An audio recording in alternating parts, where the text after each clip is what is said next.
नमस्कार शिक्षार्थियों। आज का यह व्याख्यान हिंदी साहित्य के इतिहास का प्रारंभ बिंदु पर एकाग्र है। इसके अंतर्गत हिंदी से क्या अभिप्राय है, साहित्य का अर्थ क्या है, इतिहास किसे कहते हैं और हिंदी साहित्य के इतिहास का प्रारंभ बिंदु क्या है, इन सभी बिंदुओं पर चर्चा की जाएगी। हिंदी का अभिप्राय उन 17 बोलियों से है जो पूर्वी हिंदी, पश्चिमी हिंदी, राजस्थानी हिंदी, पहाड़ी और बिहारी बोलियों के अंतर्गत परिगणित होती है। लेकिन भाषा विज्ञान की दृष्टि से हिंदी का अभिप्राय पूर्वी हिंदी और पश्चिमी हिंदी की 8 बोलियों से है। पूर्वी हिंदी के अंतर्गत अवधी, बघेली, छत्तीसगढ़ी ये 3 बोलियां आती हैं और पश्चिमी हिंदी के अंतर्गत 5 बोलियां आती हैं। खड़ी बोली यानी कौरवी, ब्रजभाषा, हरियाणवी यानी बांगरू, बुंदेली तथा कन्नौजी। वस्तुतः सीमित अर्थ में हिंदी का अभिप्राय खड़ी बोली हिंदी से है।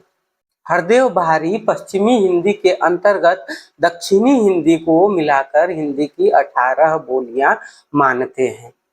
अब आते हैं साहित्य का क्या अर्थ है। इसे विभिन्न विद्वानों ने अपने अपने ढंग से परिभाषित किया है।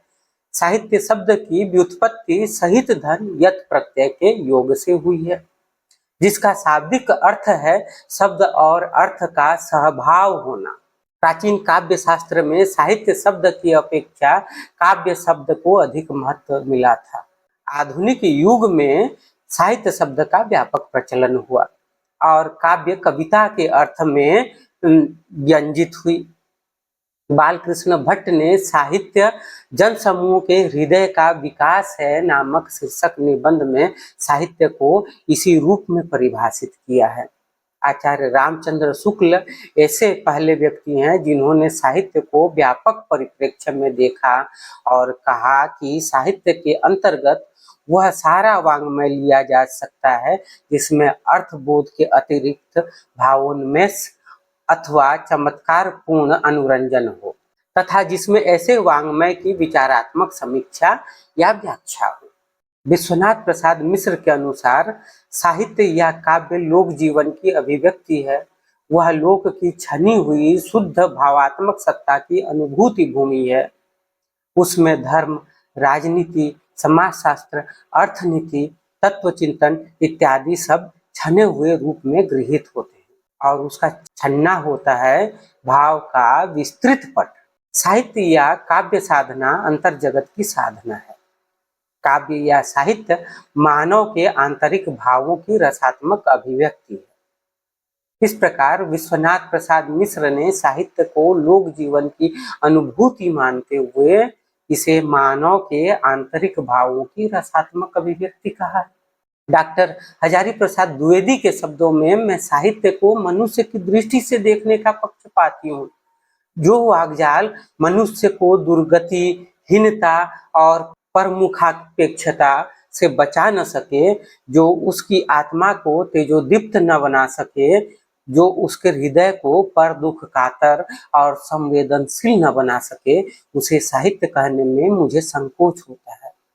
यानी डॉक्टर हजारी प्रसाद द्विवेदी साहित्य में मानवीय गुणों के हिमायती हैं। डॉक्टर नगेंद्र के अनुसार साहित्य व्यक्ति का आत्म साक्षात्कार और आत्माभिव्यंजन है। साहित्य आत्माभिव्यक्त जीवन की अभिव्यक्ति है।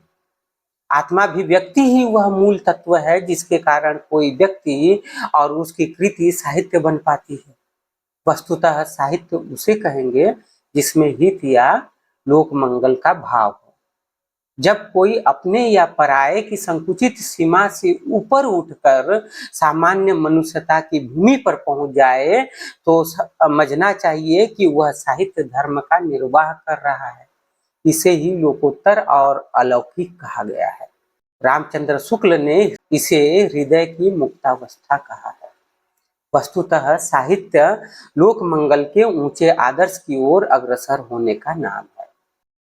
अब प्रश्न यह उठता है कि इतिहास किसे कहा जाए। मूलतः अतीत की घटनाओं का लेखा जोखा इतिहास कहलाता है। इसका शाब्दिक अर्थ है ऐसा ही हुआ, अर्थात इतिहास का अर्थ अतीत के अभिलेख से है। किसी भी साहित्य के इतिहास में काल का निर्धारण करना सबसे अधिक जटिल समस्या है। किसी कालखंड का आरंभ कहाँ से माना जाए, इसे वैज्ञानिक सच के रूप में नहीं बताया जा सकता। एक कालखंड दूसरे कालखंड से अपने बदलाव की वजह से अलग होता है। बदलाव की यह प्रक्रिया एक अरसे से चलती रहती है, पर नए कालखंड का निर्धारण तब हो पाता है जब बदलाव के चित्र हमारी आर्थिक, सांस्कृतिक, राजनीतिक परिस्थितियों और कला रूपों तथा भाषा में स्पष्ट रूप से दिखाई देने लगते हैं। इसीलिए साहित्य के इतिहास के लेखन में जो काल का निर्धारण किया जाएगा वह लचीला होगा। हिंदी साहित्य के इतिहास की प्राथमिक चिंता उसके प्रारंभ की है, यानी कब से हिंदी साहित्य का आरंभ हुआ। दूसरे, जिस समय हिंदी साहित्य का प्रारंभ हुआ था उस समय हिंदी भाषा का स्वरूप क्या था? क्या उस समय भी हिंदी का वही रूप था जो आज प्रचलित है? अर्थात क्या हिंदी साहित्य का इतिहास खड़ी बोली का ही इतिहास है? इस दृष्टि से यह जान लेना आवश्यक हो जाता है कि हिंदी साहित्य का इतिहास सिर्फ खड़ी बोली का इतिहास नहीं है। खड़ी बोली का साहित्य तो आधुनिक काल में सन 1870 के बाद का साहित्य माना जा सकता है। उससे पहले आधुनिक साहित्य की पृष्ठभूमि का काल माना जाता है। इस काल तक खड़ी बोली का रूप स्थिर नहीं हो पाया था। खड़ी बोली से पूर्व हिंदी भाषी प्रांतों की काव्य भाषा ब्रज भाषा थी, जिसका प्रारंभ 14वीं सदी में हुआ था, विशेष रूप से सूरदास के काव्य से। इसके बाद 19वीं शताब्दी के अंत तक साहित्य भाषा के रूप में ब्रजभाषा प्रतिष्ठित थी। इसके साथ साथ अवधी, डिंगल और मैथिली में भी साहित्य रचनाएं हो रही थी। डिंगल यानी पुरानी राजस्थानी और मैथिली में और भी पहले से काव्य रचनाएं होने लगी थी। इससे पूर्व पुरानी हिंदी का काल था, अर्थात अपभ्रंश के बाद की भाषा का। कुछ साहित्यकारों का मत यह है कि यहीं से वास्तविक हिंदी साहित्य का प्रारंभ माना जाना चाहिए। यह हिंदी लगभग 1000 वर्ष पूर्व से मिलने लगता है। इसकी तिथि को हो सकता है कि थोड़े अच्छे बढ़ाई जा सकती है, लेकिन महत्वपूर्ण बात यह है कि हिंदी साहित्य के इतिहास के प्रारंभ को पहचानने का हमारे पास अब और तर्क क्या है। हिंदी साहित्य के इतिहास का प्रारंभ तब हुआ होगा जब हिंदी में रचना प्रारंभ हुई होगी, क्योंकि भाषा का प्रवाह जल की धारा के प्रवाह के समान होता है। ठोस वस्तुओं की तरह इसका विभाजन संभव नहीं है। पूर्ववर्ती भाषा में कुछ ऐसे तत्व आ गए होंगे जिनके कारण वह भाषा, जिसे हिंदी कहते हैं, कुछ विशिष्ट हो गई हो।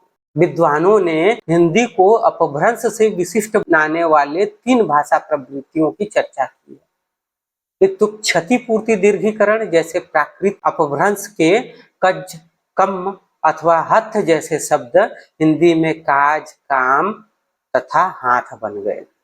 दूसरा, प्रसर्गों की बहुलता, जैसे ने, को, से, का, के, की आदि का प्रयोग होने लगा होगा। तीसरा, तत्सम शब्दों का प्रचलन। इन बातों पर ध्यान देने से यह स्पष्ट हो जाता है कि पहले से चली आती हुई अपभ्रंश की धारा जब इन प्रवृत्तियों से मुक्त हो जाती है तब हम उसे हिंदी कहते हैं। यहाँ यह बात समझ लेना आवश्यक है कि अपभ्रंश की भाषा रूप में यद्यपि उसकी एक अलग सत्ता है, किंतु वह संस्कृत, पाली, प्राकृत की अपेक्षा हिंदी के व्याकरणिक ढांचे और शब्द भंडार के बहुत निकट है। चंद्रधर शर्मा गुलेरी ने इसे ही पुरानी हिंदी इसीलिए कहा है। आचार्य रामचंद्र शुक्ल के अनुसार अपभ्रंश की रचनाएं सदा से काव्य भाषा के अंतर्गत मानी जाती रही हैं। 1000 ईस्वी के आसपास ऐसा साहित्य मिलने लग जाता है जिसकी भाषा में ये सारी प्रवृत्तियां हमें देखने को मिलती है। अतः हिंदी साहित्य के इतिहास का प्रारंभ 1000 ईस्वी के आसपास इसी कारण माना जाता है।